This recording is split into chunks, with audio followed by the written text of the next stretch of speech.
Hey everyone, today I want to get really honest about two breathing techniques that change the way I relate to my mind. Anapana and Anulom Vilom, both come from a different background. I've gone through a 10-day Vipassana retreat and a 200-hour yoga teacher training course. So I believe I've spent enough of time with both. And this is not going to be a theory, this is gonna be what actually happened to me.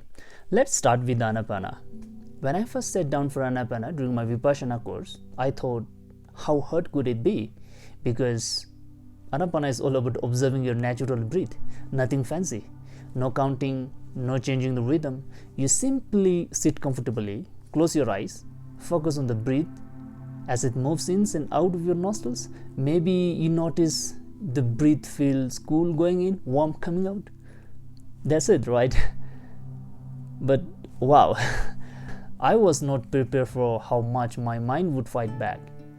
My thought would go wild, random memories, to-do lists, new places that I want to explore, even all Ladakhi song that I had not heard in years. Honestly, I felt frustrated and even a bit defeated at first. But here's the thing, every time I brought my attention back, just for a second, I felt this tiny pocket of calm. And it's not about controlling anything, it's about letting go and just observing. The magic is in the simplicity.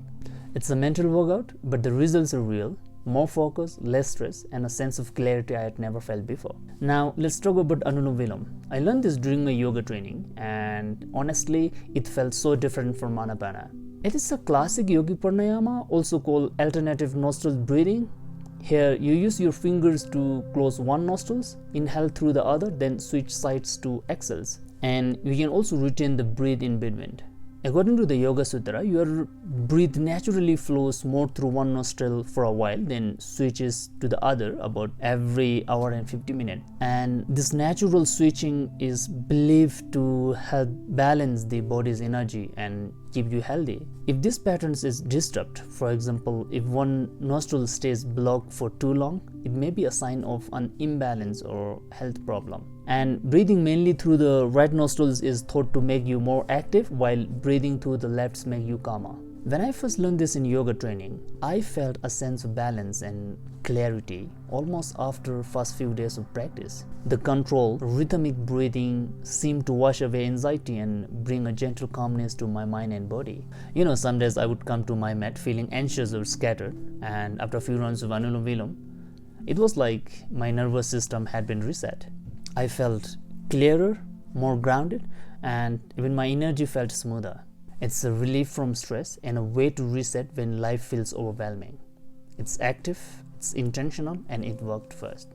So here's what I've noticed from my own practice. Anapana calms the mind by teaching you to observe rather than react. When you sit with your breath, you see how busy your mind is, but you also learn that you don't have to get caught up in every thought or feeling. Over the time, it builds a deep sense of inner stillness and patience. It's subtle but powerful. Anulom Vilom calms the mind by balancing your energy and your nervous system. I think the act of consciously switching nostrils and controlling your breath brings immediate focus and calm. I think it is especially helpful if you're feeling anxious, scattered, or physically tense. Personally, if I'm feeling overwhelmed with thought or emotions, I'll start with few rounds of Anulom Vilom to settle my nerves. Then I'll move into Anapana to really observe what's happening inside. The combination is very good. Anulom Vilom gets me grounded and Anapana helps me go deep. If you have tried either of these techniques, let me know in the comments. If you find this video helpful, please give the thumbs ups and subscribe for more real talk on meditations and yoga. I'll see you in the next video. Happy breathing. Thanks for watching.